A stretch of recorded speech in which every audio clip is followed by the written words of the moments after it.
Dare risposte ai malati di atrofia muscolare spinale e alle loro famiglie. Va in questa direzione l'appuntamento che si è tenuto nei giorni scorsi a Treviso, promosso dall'Associazione per lo studio di questa malattia rara, una malattia neuromuscolare degenerativa che priva le persone della capacità di camminare, mangiare e respirare. Questo convegno è stato fatto per sensibilizzare la gente, per far conoscere più di questa patologia e anche per promuovere le cure che esistono. Un appuntamento che non è affatto casuale, quello trevigiano, visto che da tempo due veneti, la trevigiana Sara Favaretto e il vicentino Mattia Lovato, con il sostegno di campioni come Roberto Baggio, lavorano per creare anche nella nostra regione un centro Nemo, una struttura per malati neuromuscolari. In Italia ce ne sono 4 e il più vicino è quello di Milano. Aiuta tantissimo perché là lavorano insieme tutti i medici che conoscono bene la patologia,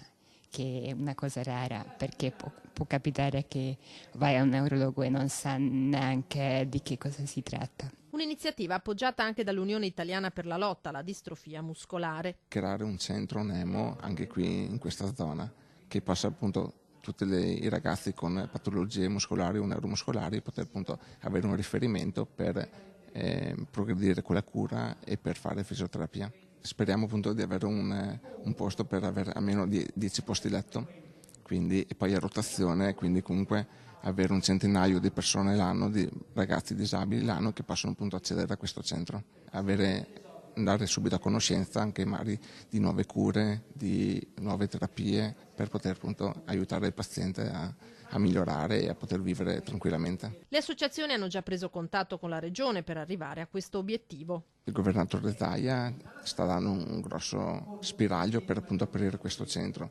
Le tempistiche al momento non le sappiamo e spero il prima possibile.